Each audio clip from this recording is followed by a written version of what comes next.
ગામ બુરાનપુરમાં એક દીવાનજી હતા. નામ છે દાદો. વ્યસનમાં ભરપૂર. ધર્મ નિયમનું કોઈ પાલન નહીં. કપટ કરી નિર્દોષ માણસને રીબાવી ખૂબ પૈસા ભેગા કર્યા. એક વખત એમના ઘેર કંઈક શુભ પ્રસંગ હતો. અનેક સગા સંબંધીઓ, મહેમાનો અને રાજાના અધિકારીઓ આવ્યા છે. જમવા બેઠા છે. તે વખતે બે સંતો ત્યાંથી પસાર થયા. એક માણસ દયાળુ હતો. તેણે દીવાનજીને કહ્યું, બે સંતો રસ્તા ઉપર ચાલ્યા જાય છે, તેને રજા આપો તો અમે જમાડીએ. દીવાનજીએ કહ્યું, સુખેથી જમાડો. સંતોને બોલાવ્યા. સંતો આવ્યા અને સ્વામિનારાયણ સ્વામિનારાયણ સ્મરણ કરતા ભોજન જમ્યા. હરિસ્મરણ કરતા જે ભોજન જમે છે, તેના હૃદયમાં બેસી પ્રભુ જમે છે, તેને ઉપવાસનું ફળ મળે છે.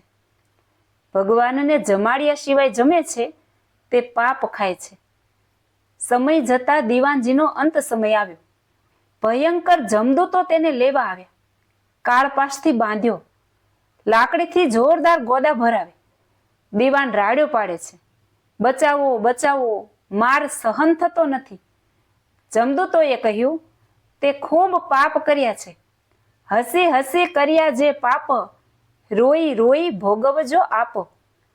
ધોકાથી ખૂબ માર્યું, ધ્રુસકે ધ્રુસકે રડે છે. અનેક બાવાઓને યાદ કર્યા, પણ કોઈ આવ્યા નહીં. ડરના હો તો પાપ સે ડરીએ, ભાગના હો તો દુર્જન સે ભાગીએ. દીવાનજી માથું ધૂણાવીને પસ્તાવો કરે છે. મેં ખૂબ પાપ કર્યા, મા બાપને દુભવ્યા, કપટ કરી પૈસા ભેગા કર્યા, કાંઈ દાન પુણ્ય કર્યું નહીં. મને સંતો ઘણું સમજાવતા કે અન્યાય અનીતિ મૂકીને ભગવાન ભજો. એક દિવસ ભગવાનને ઘરે જવું પડશે અને રતી રતીના જવાબ દેવા પડશે. માટે સારા કામ, સારી વાણી વાપરજો, ખરાબ કામ ન કરશો. ઘણું સમજાવતા હતા, પણ મેં કોઈ વાત સાચી માની નહીં.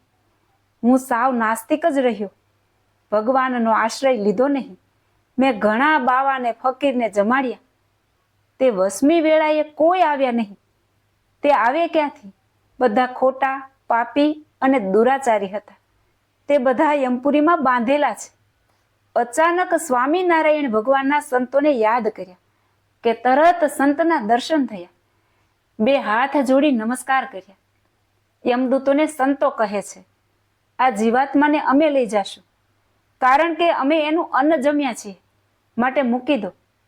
યમદૂતો બોલ્યા, મહાપાપી છે, તેને યમપુરીમાં લઈ જાશું અને બરાબર જેવી સજા કરશું. હવે શું કરવું? યમદૂત કહે છે, ચાલો ધર્મરાજા પાસે, એ જેમ ન્યાય આપે તેમ કરશું. સંતો દીવાનજીના આત્માને લઈને ધર્મરાજા પાસે આવ્યા. ત્યારે ધર્મરાજાએ બે સંતોને હાથ જોડી આદરપૂર્વક નમસ્કાર કર્યા. સારા આસન ઉપર બેસાડીને પૂછ્યું, આપનું પધારવાનું કારણ કહો. સંતોએ કહ્યું, આ દીવાનજીએ અમને એક વખત જમાડ્યા છે, તેથી તે પાપી હશે, પણ યમપુરીના અધિકારી નથી. ત્યારે ધર્મરાજાએ કહ્યું, કાંઈ વાંધો નહીં, જેમ પુરુષોત્તમ નારાયણ કહે તેમ કરો. સંતોએ શ્રીજી મહારાજને પૂછ્યું. મહારાજે કહ્યું કે એણે પાપ ઘણા કર્યા છે, પણ તમને જમાડ્યા છે, તેથી યમલોકમાં નહીં પણ દેવલોકમાં લઈ જાઓ.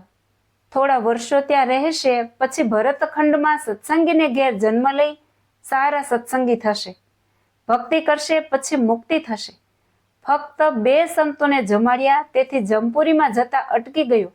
આ છે સંતનો પ્રતાપ. સાચા સંતને મળીને ભગવાન ભજી લેવા. સંતના હાથનું પાણી અડે તો પણ પાવન થઈ જાય છે. મહિમા સહિત સંત દર્શન કરે તો પરમ પદને પામે છે. સંત હાલતું ચાલતું તીર્થ છે.